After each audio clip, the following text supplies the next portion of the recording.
Hola, ¿qué tal? Muy buenas, mi nombre es Francisco Batista y voy a presentarles el trabajo que tiene por título Revisión de la variable optimismo en educación, implicaciones educativas desde la educación infantil hasta la universidad o estudios superiores. Esto es un trabajo que lo formamos mis compañeros Roberto Ruiz, Joaquín Álvarez y yo, un servidor, Francisco Batista. Y el objetivo de este trabajo principalmente es ofrecer una revisión actualizada sobre el estudio del optimismo en el ámbito educativo, desde la etapa de infantil hasta la etapa de educación secundaria obligatoria, pasando por bachillerato y estudios superiores. El motivo y el principal objetivo, como comento, de por qué estudiar esta variable optimismo en el ámbito de la educación viene impulsado porque es una variable, según los últimos estudios, predictora en cuanto a buenos resultados académicos, en cuanto a bienestar psicológico del alumnado y de los profesores y profesoras, en ese sentido.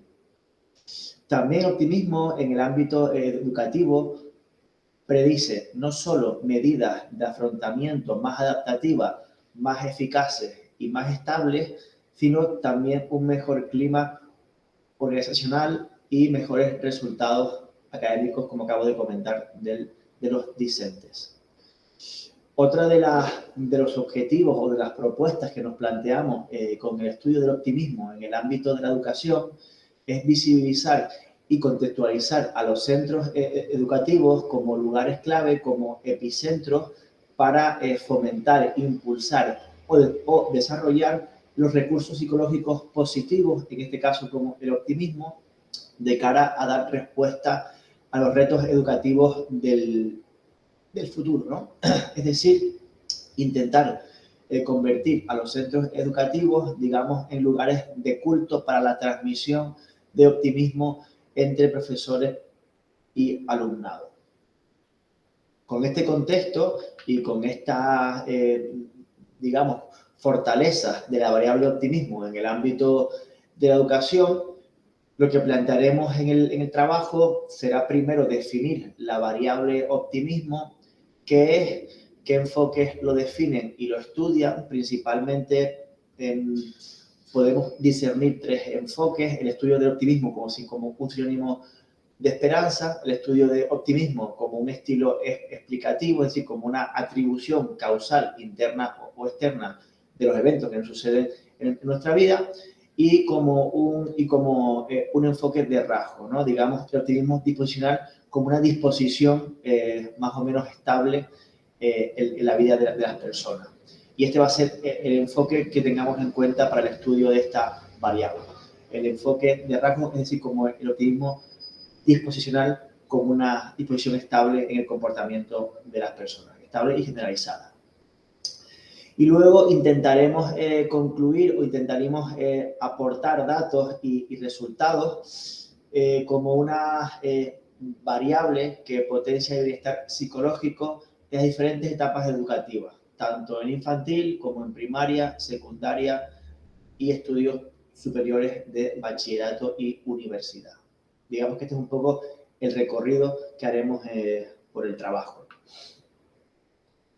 Y el objetivo es ofrecer una revisión, como comenté antes, actualizada sobre el estudio de esta variable en el ámbito educativo en las diferentes etapas, ¿no? Es decir, actualizarnos y ponernos un poco al día con los principales resultados que los tenemos aquí a continuación de optimismo en el ámbito educativo.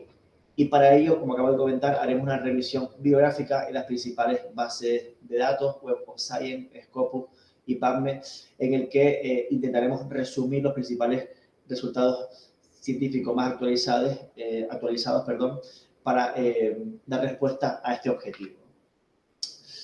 En cuanto a resultados y discusión de los principales estudios que hemos encontrado, pues bien, en la etapa de infantil podemos concluir principalmente que aparece el sesgo optimista, es decir, los niños de esta etapa educativa tienden a presentar puntuaciones más altas que los niños de más edad, en ese sentido, ¿vale?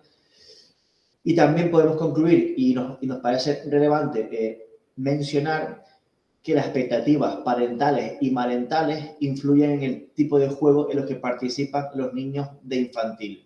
Es decir, si los padres o madres de niños de infantil son más optimistas o más pesimistas, influirá en el tipo de juego que desarrollen los niños de esta etapa educativa.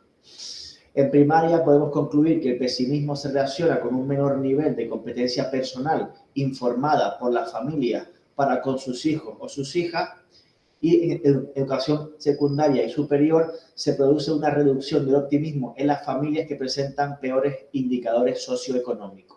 Es decir, el aspecto contextual y el aspecto ambiental también influye en la percepción positiva o no de los eventos que van a ocurrir en mi futuro, como es obvio, ¿no?